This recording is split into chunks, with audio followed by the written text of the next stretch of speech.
If you're looking to buy real estate, first thing you need to be thinking about is how much cash you're going to need for your down payment. I have the answer. Now, the answer is always, it depends. So the first scenario I want to talk about is if you're buying a home for yourself, okay? And that's typically the best case scenario.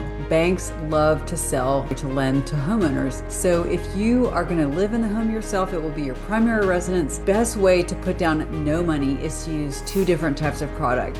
One is a VA loan, the other is a USDA loan. And this is for more of a rural situation, but obviously here in the US, we have many homes in that situation. So if you can use either of those products, you can put down 0% in cash. Now, keep in mind, there are always some fees. Most likely the home is going to need a small amount of work, unless you're just buying a new build, but it is possible to put nearly 0% down in cash. I would recommend having some cash on the side, but that's an option. You can also do a 3% conventional loan or a 3.5% FHA loan. Okay, this is a very low amount. So if you can figure out how much you're going to spend, just to keep it simple, a $100,000 house, which there aren't that many of those, that would be essentially $3,000 to $4,000 down in cash. There can be some extra fees involved, so you might want to go ahead and save up a little bit extra, but that is a really great opportunity to only put down 3 or 3.5%. One caveat I want to say, or your spouse is a first-time home buyer, there are often state assistance programs. So if you're a first-time home buyer, it is possible to put down very little because they do want to incentivize that. And so you need to speak with your agent and your lender about some programs that might be able to allow you to, even on an FHA or conventional, you might still be able to put 0% down if you can get some help from the state. Now, if you're an investor, and that's what I tend to do mostly, this changes the math quite a bit. So banks do consider investment properties more risky. They feel like you're going to hang on to your own personal home a lot more heavily than you would an investment home. So they do change the rules, okay, for investors. If you want to be an investor and buy an investment property, but have the lowest down payment possible, the absolute best way is to do an FHA or Fannie Mae loan. Now, this is for what we call house hacking, meaning I'm going to live in one unit or one bedroom and I'm going to rent out the rest of the home to tenants. Okay, this is completely doable. It's a great way to get a free property ultimately, and it's the best way to get a low down payment. I know many people that have grown wealth through house hacking, and they buy a home, they live in it, and they rent out the other units, and then every year or two they move and they do the same thing. And this is completely legal. There's nothing wrong with it, and it's a great way to make a small amount of cash buy a lot of property. Okay, so if you want to do some house hacking, you can put down as little as 3.5%. The FHA allows you to buy up to 4 units with 3.5% down. Keep in mind, a 4-unit property is going to cost more than a single family home. So you do need to do the math, but they're going to add in how much you'll be getting in rent. So that does help your numbers quite a bit in your debt to income ratio. Fannie Mae will allow you to do 2 to 4 units with a 5% down payment. Now, if you're using a conventional loan, okay, and that's what most investors use, it's typically 15 to 20% down. There's not a lot of great ways to get around that. However, if you're going to buy a short-term rental and use it as a second home, which would also be a vacation home, you can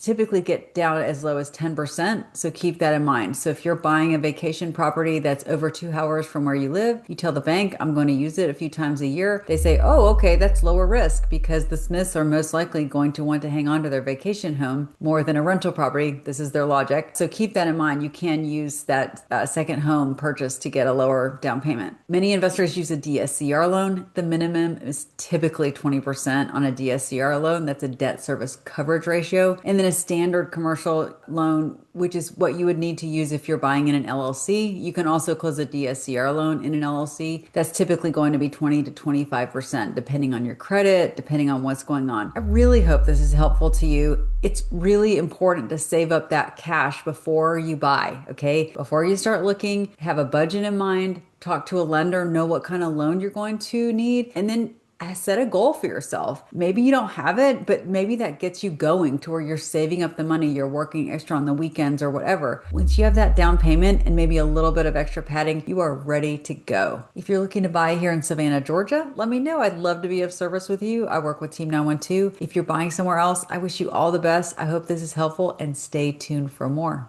Take care. Cash flow Savannah, where the dreamers dwell. Get your hustle on, ring that wealth bell.